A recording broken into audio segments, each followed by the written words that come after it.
जयकारा शेरावाली दा, बोल सच्चे दरबार की जय। और माँ का नाम लेकर निकल पड़े हम बद्रीनाथ और तुंगनाथ की यात्रा के लिए। हरिद्वार में एंटर होते ही रिमझिम बारिश ने किया हमारा स्वागत।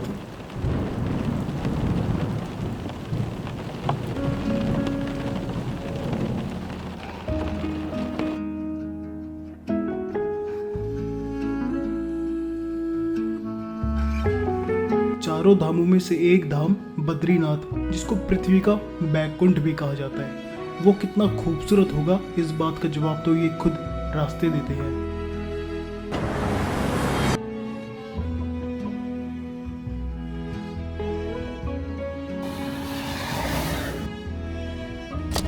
ओ भाई साहब, एक बार नजारा देखो यार, भाई किसी स्वर्ग से कम नहीं है यार ये। भाई ये सिर्फ और सिर्फ आपको कहीं नहीं, हिंदुस्तान के देवभूमि उत्तराखंड में देखने को मिल सकता है।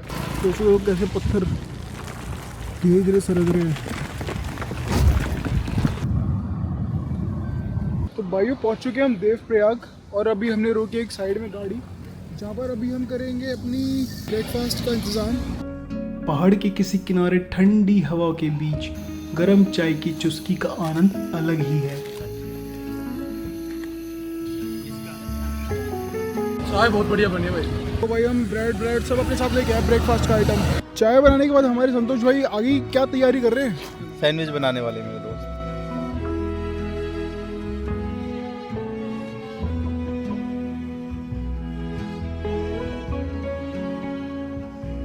हमारे मित्र संतोष भाई ने साथ में सैंडविच बनाकर सोने पर सुहागा वाली कहावत को पूरी कर दी। ले भाई कैसा भाई? बढ़िया भाई, हो गया हमारा ब्रेकफास्ट। अब निकल रहे हैं हम आगे की ओर। अभी अगला क्या प्लान है हमारा? अब चलेंगे श्रीनगर, वहाँ पे बनाएंगे मैगी या पकौड़े। मतलब हम यहाँ सिर्फ खाने आए क्या? जस्ट हमने मैप में चेक किया कि बद्रीनाथ में अभी DND लग चुका है, मतलब कि वहाँ पे कहीं लैंडस्लाइड हो चुकी है, तो रास्ता ब्लॉक हो गया है। तो अभी हम सोच रहे हैं कि हम तुंगनाथ की तरफ निकल जाएं। क्या कहते हो, तुंगनाथ निकले?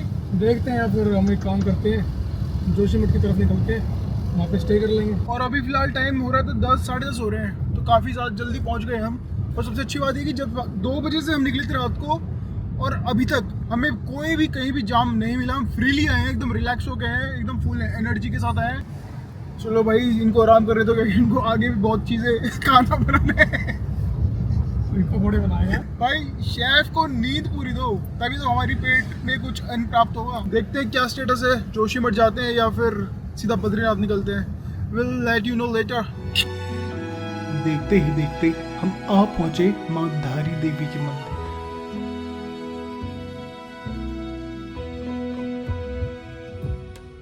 एकदम शीतलता से बह रही अलकनंदा नदी के ऊपर स्थित यह मंदिर माँ काली को समर्पित है।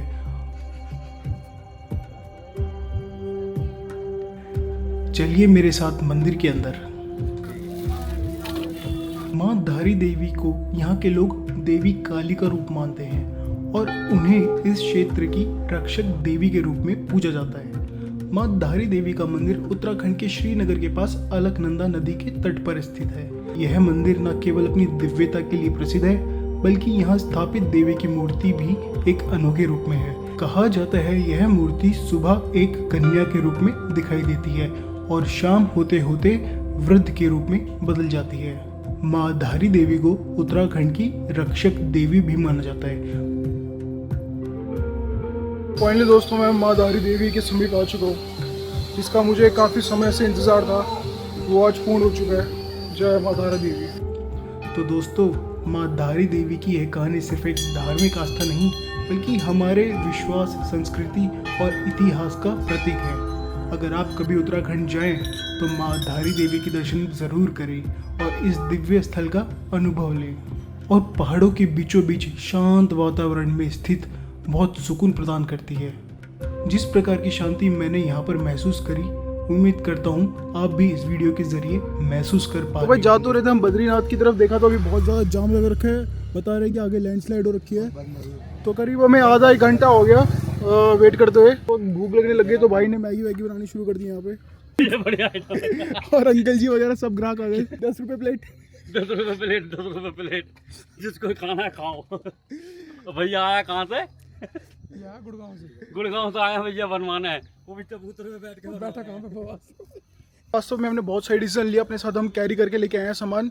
अगर हम नहीं लेके आते तो हम भाई भूख से यहाँ पे काफ़ी बहुत देर तक तड़पते रहते। 4 चम्मच हो गई उसमें ना, ब्राउन वाला बैग है। मैंने पता नहीं कौन सा। भाई साहब मैगी वैगी खा के तो हम बैठ गए हैं गाड़ी के अंदर, लेकिन जो जाम लगा था वहाँ से थोड़ा सा साफ़ सुथरा हो गया, लेकिन आप देख सकते हो आगे फिर से वही जाम आगे लगा पड़ा है। और हमें हो गया काफ़ी 1 से 1.5 घंटा जाम के अंदर लगे। काफ़ी ज़्यादा लैंडस्लाइड होने के चांसेस हो रहे हैं, बीच बीच में पत्थर गिर रहे हैं ऊपर चट्टानों से। हाँ भाई क्या सीन है फिर? थोड़ी देर में खुलेगा, अभी ट्राई करते हैं, टाइम तो लगेगा। हमें जाना तो है नहीं कहीं पे, आराम से रहेंगे, क्या दिक्कत है? क्यों? बात तो सही है। जोशीमठ क्या सीन है, रुकना है वहाँ नहीं रुकना? देखते हैं भाई पूरे जाम में जिस बंदे की मौज आ रही है ना वो सिर्फ और सिर्फ ये बंदा है, तो कैसे पैर पसार के सो रहे हैं। तो भाई क्या लगता है कब तक बैठ रहेंगे ऐसे? कम से कम 1 घंटा लगेगा। गाइस मैं आपको असलियत दिखाता हूँ कि जाम क्या है। दरअसल में जाम है ये, देख रहे हो आप कितना दूर तक है ये सारा जाम। भाई हालत सबकी बुरी हो रखी है, अब क्या करें भाई। तो हमने सोचा कि क्यों ना स्नैक्स को खाया जाए, थोड़ा बहुत healthy diet, mix dry fruits. उम्मीद नहीं थी यार इतना जाम होने की यार। झेलना पड़ेगा भाई। जोशीमठ तक थोड़ी दूर का हो रहा है और खुल जाएगा ना। जोशीमठ भी तो 1 घंटा लगता है बस वहाँ पहुँचने में। सुबह चाय पी के निकल लेंगे। एक बार ये रास्ता ओपन तो हो, बाकी तो फिर हम डिसाइड करते हैं कि करना क्या है। अभी तो बस टास्क ये है कि पहले यहाँ से तो निकले। वो देखो दोस्तों अभी हम वहाँ थे, ठीक है, अब जाम जैसे खुला देखो हम बिल्कुल नीचे आ गए। ज़्यादा टाइम नहीं लगा ना आने में, जब खुलने के बाद तू बता। और लगा ऐसे रहा था जैसे पता नहीं कितना टाइम लगेगा, मैंने तेरा बोला नहीं था। अगर खुल गया तो खुल गया फिर। लेकिन मैं क्या देख पा रहा हूँ आगे फिर से एक और जाम है क्या? ऐसा तो नहीं होना चाहिए। लग कुछ तो 4-5 किलोमीटर का बोल रहा था पुलिस वाला, ये तो थोड़ा ज़्यादा ही हो गया। लग तो रहा है कि भाई जाम है, बट होपफुली वो रुका हुआ जाम ना हो, चलता हुआ जाम हो। ओह माय गॉड, ये तो रुका हुआ जाम है। और ये हमारी भाई जरा बंदरों को केला देते हुए। अरे पार ना ले, ध्यान तो दे। देख गुस्से में आ रहा दूसरा। कोई नहीं।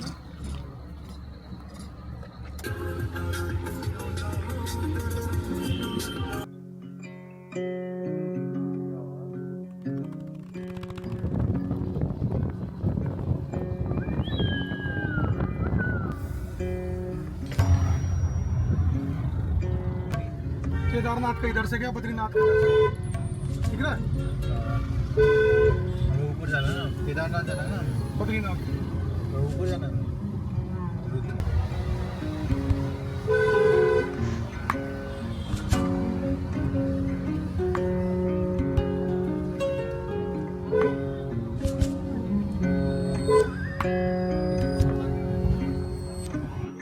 ना डरना तो कुछ ना भाई। मगर हल्का सा यहाँ पे भी एक 19-20 का भी कुछ भाई रास्ता बहुत फासला हो गया ना तो भाई बहुत बड़ी दुर्घटना हो सकती है यार। सुबह से फंसे जाम में फाइनली हम पहुंचने वाले हैं बद्रीनाथ टेम्पल, लेकिन जो टेम्पल की टाइमिंग है वो है सुबह 6 से 12 और शाम को 4 से 9 और टाइम अभी हो रहा है 7 बजे के आसपास। और लगता नहीं है कि हम अभी एग्जैक्टली 9 बजे तक पहुंच पाएंगे, क्योंकि ऑलरेडी हम फटीग हो चुके हैं, नहाना भी है धोना भी है। तो we are trying to as much as early reach before 9 PM and let's see what's next. भाइयों आप सोच रहे होंगे जब से ये व्लॉग शुरू हुआ है तब से हम गाड़ी के अंदर ही बैठे हुए हैं। भाई क्या करें यार, पिछले 4 किलोमीटर से तो हमने गाड़ी ठीक ठाक चला ली, लेकिन फिर से हमें जाम मिल गया। और ये जाम करीब कितने किलोमीटर तक है? 20 किलोमीटर तक। और उसके बाद भी रास्ता ये खराब है। भाई जो सामने आप एकदम ये जो धुआं देख रहे हो दरअसल ये लैंडस्लाइडिंग है, और जो यहाँ पे होती रहती है हमेशा बारिश के टाइम पे। बारिश हुई थी उसकी वजह से भाई जगह जगह लैंडस्लाइडिंग हो रखी है, ट्रैफिक लग रखा है, मामला जरा गड़बड़ा रखा है। अब तो फंसे पड़े, अब समझ नहीं आ रहा करे तो करे क्या। और जो भी भाई यहाँ पे आए घूमने तो केयरफुली आए भाई। हम मत आना भाई जब तक बारिश ना रुके। हाँ, बारिश के बाद ही आना भाई। तो भाई अब हम ये सोच रहे हैं कि यहाँ से कैसे तैसे निकल के हम पीपल कोटी तक पहुँचे और वहाँ पे कहीं हम स्टे करें, थोड़ा गाड़ी को एकदम दे आराम और हम भी खुद आराम करें। अब तो बस सुबह ही निकलेंगे, बस ये जाम खत्म हो जाए भगवान। बात ऐसी है कि यार हम थक चुके, हाथ हम सब ने खड़े कर दिए। जहाँ हम ट्रैफिक में फंसे थे ऑलरेडी हम वहीं पे हैं, बस अब लेट रखे हैं गाड़ी के अंदर ही। अब सुबह ही करेंगे जो करेंगे, जो लैंडस्लाइड हो रखी थी भाई, उसका भी सब साफ सफाई चल रही है वहाँ पे। झाड़ू लेके साफ सफाई चल रही है वहाँ पे। अगर मैं आपको बाहर की तरफ दिखाऊंगा तो भाई पीछे से लेके आगे तक, बहुत दूर आगे तक जाम ही जाम है। खींच ले पता ही नहीं यहाँ रुक रखी इतनी गाड़ियाँ।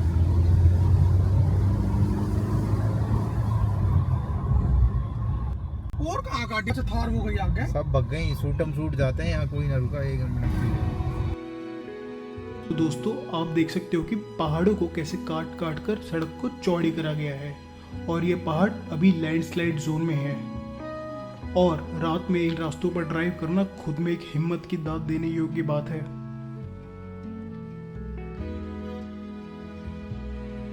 यहाँ पे लैंडस्लाइडिंग जोन था ना, फिर टनल बना दिया है।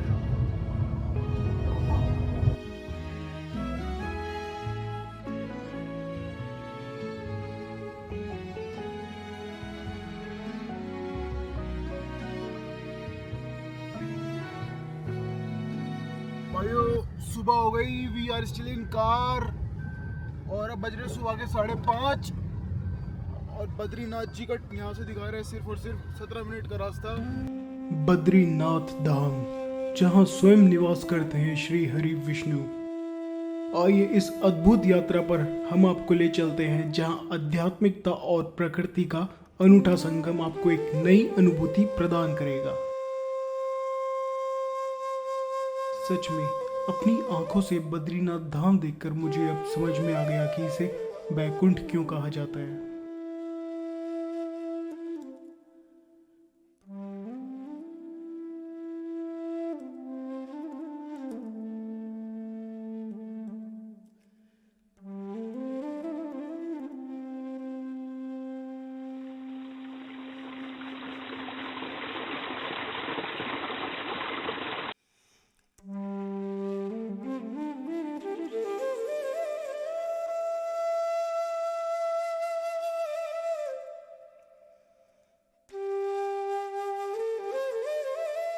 जद्दोजहद के बाद हम बद्रीनाथ धाम में पहुंच ही गए हैं। जय बद्री विशाल।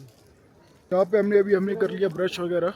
अब सीधा जाएंगे, नहाएंगे और दर्शन करेंगे। दर्शन खुले होते हैं सुबह 6 से 12 और शाम को 4 से 9 बजे तक। तो हम 6 से 12 वाला दर्शन करेंगे, उसके बाद थोड़ा मना गाँव विलेज देखेंगे और फिर आगे चोपटा के लिए निकल जाएंगे। दोस्तों सामने है नीलकंठ पर्वत, जो अभी बादलों से ढका हुआ है।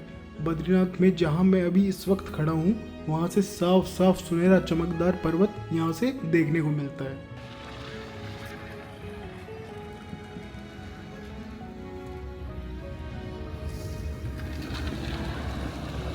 अब जा रहे हैं नहाने धोने, सीधा करेंगे बद्री जी के सुंदर भव्य दर्शन।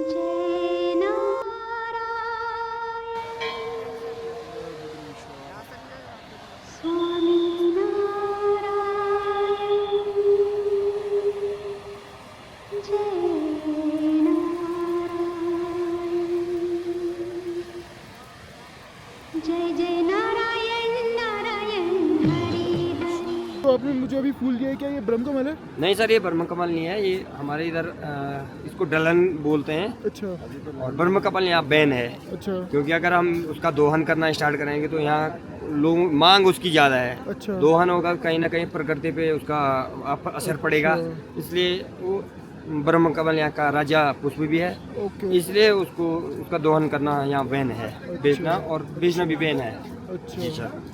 धन्यवाद सर, आपसे अच्छा लगा मिलके। ओके सर, आपने हमें जो जानकारी दी। तेरी महिमा प्रभु है प्यारी प्यारी, हरि हरि जय जय नारायण नारायण हरि हरि, स्वामी नारायण नारायण हरि हरि।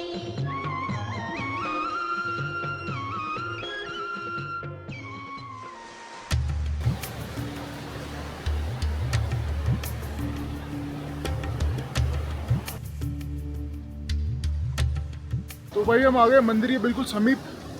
अब जाएंगे हम नहाने, गर्म कुंड में स्नान करने। यहाँ पे आप देख रहे हो जितने भी लोग बैठे हैं, यहाँ पर होता है पिंडदान।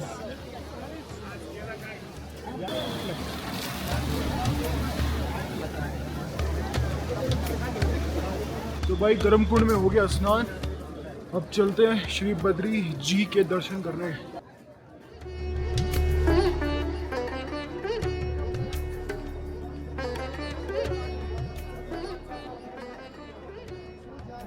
और आप ये जो मंदिर देख रहे हो, ये है आदि गुरु शंकराचार्य जी का मंदिर। इन्होंने ही बद्रीनाथ धाम की स्थापना की थी। न केवल बद्रीनाथ, भारत के अन्य चारों धामों की भी इन्होंने ही स्थापना की थी।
हमारे हो गए बहुत सुंदर दर्शन भाई, इतने मनमोहक दर्शन हुए हैं, इतने शांति से हुए हैं और अंदर जाके एकदम शांति मिली है ना, बहुत सुकून मिला है, बहुत अच्छा लगा अंदर। हम करें थोड़ी बहुत शॉपिंग।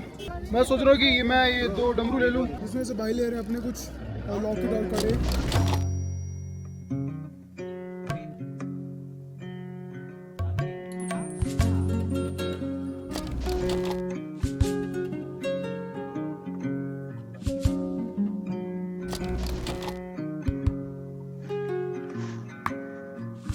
मोबाइल भी देते हैं। मोबाइल कितने दिया आपने अभी? मोबाइल दिया। मेरे वाले भी 100 रुपये लगा लेगा। ठीक है, 100 और ये 100। अरे 2 है ये, इसको हटा दो, 2 ये दे दो 100 में। कर दो यार भाई,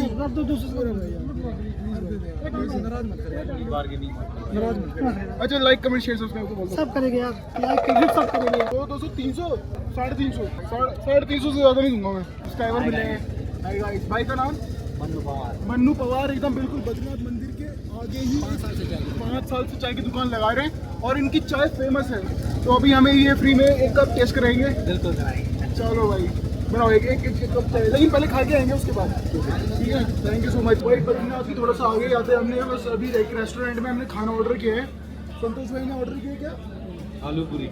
आपने क्या ऑर्डर किया? छोले भटूरे। और मैंने भी छोले भटूरे ऑर्डर किए हैं। और ये खा के निकलते हैं हम सीधा माणा विलेज। उसके बाद बताए आपको आगे की अपडेट।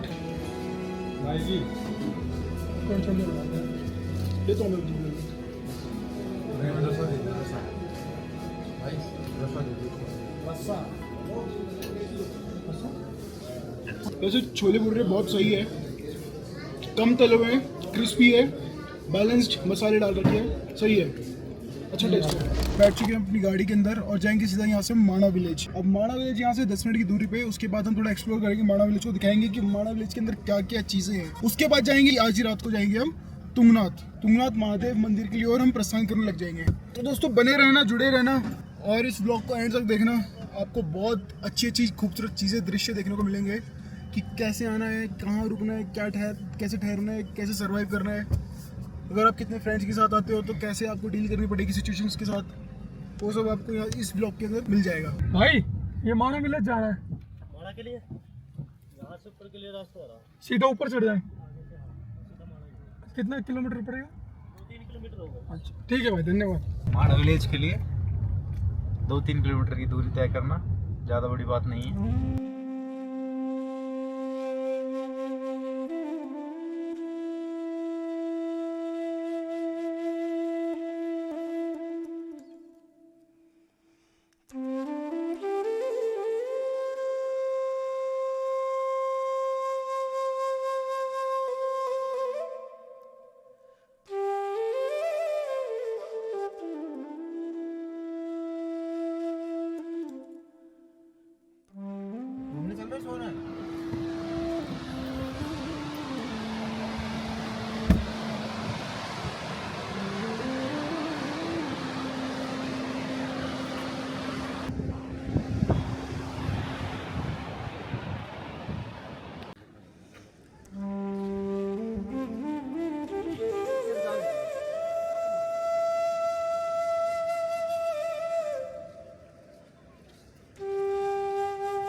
दोस्तों ये है सरस्वती नदी, जो कि खुद में एक रहस्यमय नदी है। हिमालय से निकली ये नदी भारत के कुछ कुछ हिस्सों में दिखाई देती है, लेकिन इसका अब कोई निश्चित रास्ता अब देखने को नहीं मिलता। वहीं ये माणा गांव में इसी स्थान में देखने को मिलती है। इसके बाद ये कहाँ चली जाती है, इसका आज तक किसी को नहीं पता लग पाया। इधर ही पास में 2 गुफाएं हैं, एक गुफा श्री गणेश भगवान की और दूसरी वेद व्यास जी की। पौराणिक मान्यताओं के अनुसार गणपति जी और वेद व्यास जी ने इधर ही महाभारत की रचना करी थी। सरस्वती नदी के शोर के कारण गणपति जी को लिखने में खलल पैदा हो रही थी। उन्होंने गुस्से में श्राप दे दिया था। तब से ये नदी आगे जाकर कहाँ गायब हो जाती है, इसका आज तक नहीं पता। और आप ये जो बड़ा सा पत्थर देख रहे हैं, ये है भीमपुल। पांडव जब स्वर्ग के लिए प्रस्थान कर रहे थे, तब द्रौपदी रास्ता पार करने में असमर्थ थी। तभी भीम ने बड़ी चट्टान को सरस्वती नदी के ऊपर रख दिया। तब जाकर द्रौपदी सरस्वती नदी पार कर पाई।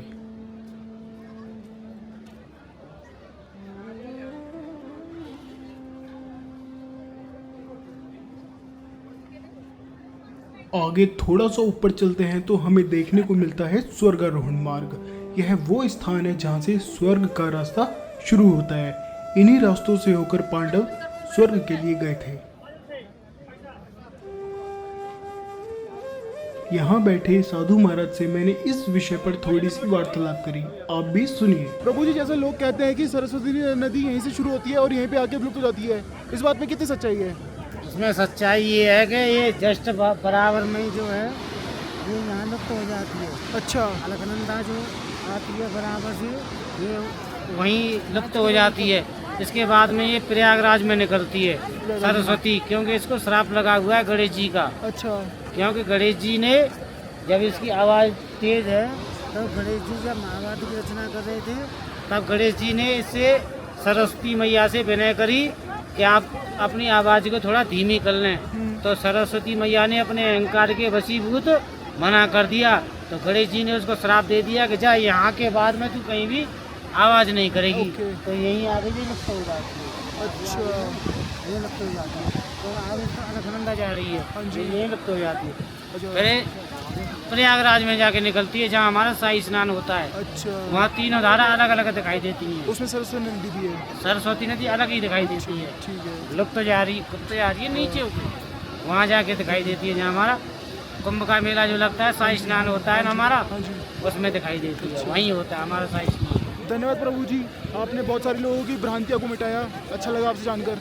ये तो सत्य है भाई। यहाँ पर तो क्या है कि उससे पहले भी क्या है, भीम ने भी जब पांडव जा रहे थे स्वर्ग के लिए, तो द्रौपदी पर नहीं चला जा रहा था, तब भी सरस्वती मैया ने उसकी कहन नहीं मानी भीम की। तो फिर भीम ने हार के एक पत्थर उठाया, जब इसके ऊपर रख दिया। इसी को आज भीमपुल के नाम से जानते हैं। 24 किलोमीटर के बाद सीढ़ियाँ दिखती हैं स्वर्ग की।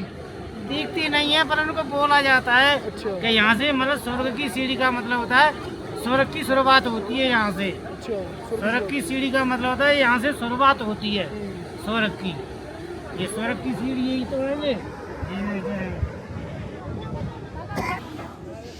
तो दोस्तों जैसा आपने देखा कि बहुत सारे लोगों के अंदर बहुत सारी गलत फहमियाँ बनी पड़ी थी, जो आज हमारे महाराज जी ने वो कई सारे लोगों के मस्तिष्क में जो गलत जानकारी थी उन सबको मिटाया। धन्यवाद पंडित जी। बोलिए भैया। RANN RANN VIK BIK। हाँ जी सर्च मार दीजिए। हाँ यही ना भाई दादा? हाँ जी हाँ जी हाँ जी शिव शंभू। हाँ जी हाँ जी शिव शंभू जी। हाँ जी हाँ जी हाँ जी।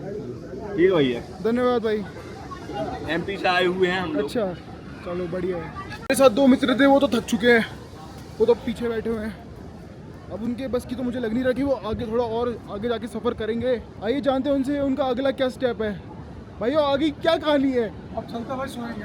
सोएंगे ये कहाँ? चलो ठीक है गाइस, यहीं पे हमारी माड़ा गांव तक की जर्नी थी। अब यहाँ से हम वापस जाएंगे अपने चौपटा के लिए। हम वसुधारा तक तो नहीं गए, लेकिन हमने स्वर्ग की सीढ़ी का जो रास्ता है मेन गेट, वहाँ से हम वापस होके आ गए हैं। तो अब जा रहे हैं हम अपने वापस गाड़ी की तरफ, और थोड़ा सोएंगे पहले तो गाड़ी के अंदर, और फिर उसके बाद हम निकलेंगे चोपटा के लिए आगे। और चोपटा हम पहुँचेंगे रात तक, और फिर चोपटा में ठहरेंगे हम पूरी रात, और फिर सुबह करेंगे हम ट्रैकिंग स्टार्ट। बने रहे, जुड़े रहे, चैनल को सब्सक्राइब कीजिए, लाइक कमेंट शेयर सब्सक्राइब।